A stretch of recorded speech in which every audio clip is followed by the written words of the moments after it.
Yo, what is going on, ladies and gentlemen? My name is Viz. Welcome back to another video. I do know it has been quite a while since we last posted. Apologies for that, but I've been quite busy with schoolwork and whatnot. But I digress. Team of the Year is right around the corner. As I'm sure many of you know, it is being voted in on Monday, and so I thought I'd give my opinions on who I think deserves to be in the squad this year. So without further ado, let's hop right into this. And I think goalkeeper is a little bit of a no-brainer.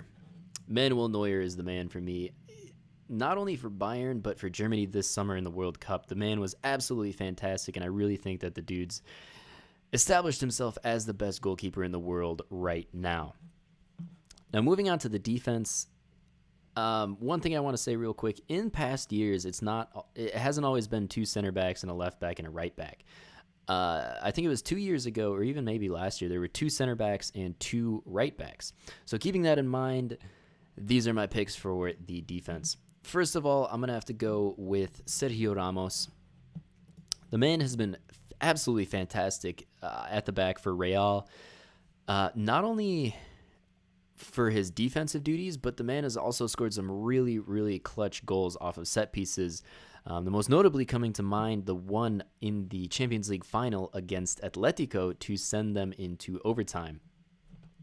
Second of all, I am choosing Diego Godin, and another La Liga defender. And this guy, I think, has established himself as a top two, or maybe we'll say top three, the best defenders in the world. The man helped Atletico win the La Liga. They obviously made it to the Champions League final, and again, the man has a knack for scoring pretty clutch goals off of set pieces when his team needs him to do so. And he also had a pretty decent showing this year at the World Cup.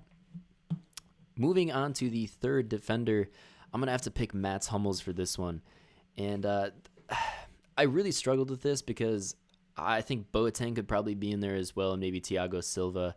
But for me, Mats Hummels has been more impressive. I know Dortmund didn't win the league last year, the Bundesliga, but he played so well for Germany in the World Cup. And I just think that he's a step above the rest of the guys in this list right now. And to top it off with our fourth defender, I have chosen Philipp Lahm. And I really don't think that people can argue with putting him in the team of the year this year. He's been so good. He really actually hasn't played that much defense. He's been playing more center mid and center defensive mid. But because he's listed as a defender this year, I think there's no doubt that he's going to be in this team. I really don't think that there's any right back who's better or who can even really touch Lahm right now. He's on top of his game. He's just so good. I really don't think I have to say any more about him. So yeah, that's the defense and the goalkeeper. Moving on to the midfield, the first man that popped into my mind when I was trying to choose who to put in this list, the first one, Angel Di Maria. The dude was so good last year for Real Madrid. Not only in the league, but in the Champions League as well. He was so crucial, and I think he was actually the Champions League final MVP. And he did a fantastic job last year of kind of taking over the role that Ozil had while he was there before his transfer to Arsenal. And he just created so much, and he was so creative, and he wasn't so much of a scoring threat. He did score some goals, but mostly where he was so dangerous was just in creation of play. And yeah. And he's continued that since moving on to Manchester United as well. Second of all, this is going to be my only BPL player in this squad. Where'd he go? There he is, Yaya Toure. Obviously, Man City won the league last year, kind of in dramatic fashion with Chelsea and Liverpool hot on their tails.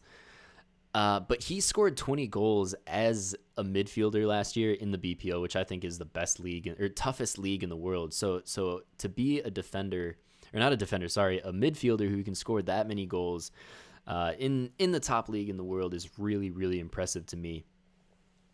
Yeah. So moving on to our third midfielder, I really struggled with this one because there are so many midfielders that have put on just incredible shows this year. But to me, it's got to be Toni Kroos. And the reason for that is while he was still at Bayern, he was fantastic. Obviously, they won the Bundesliga last year. Then he moved on to the World Cup, where he had a fantastic performance, scored plenty, or not, I don't want to say plenty, but a handful of goals, and also assisted a handful of goals, and he was just a fantastic all-around midfielder for them. And then obviously moved on to Real, where he's just picked up right where he left off, and he's kind of slotted into where Di Maria was, and he's just been absolutely fantastic. I think that I saw this stat about a month ago, but he also had the highest passing accuracy in La Liga up until that point. So obviously he has been a fantastic player, and you really could argue for this third midfield spot a lot of these other guys, James Rodriguez, maybe Schweinsteiger, Pogba, maybe Luka Modric would definitely be in that conversation, and Hazard as well. But these are the dudes who I have chosen.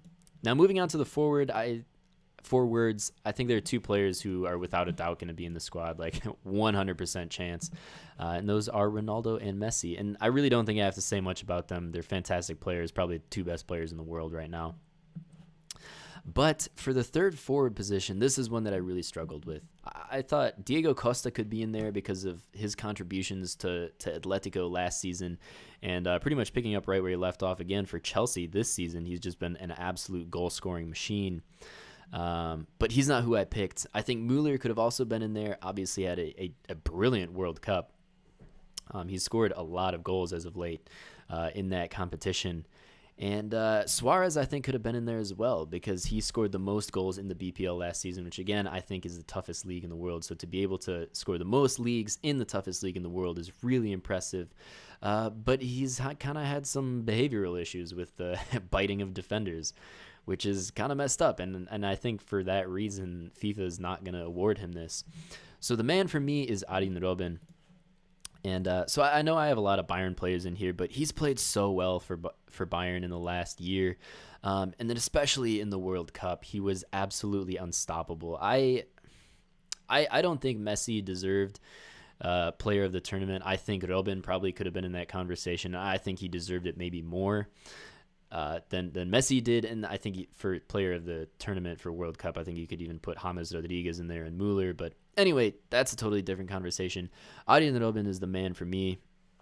He's like fine wine. As he's gotten older, he's gotten better, and he's like 30 or 31 years old now, and he's just still absolutely killing the game.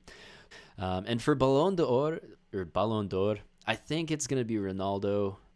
Obviously, it could be Messi. I don't think Neuer's going to win it, although I that's cool that he is in the finalists. But I do think it's going to be Ronaldo this year.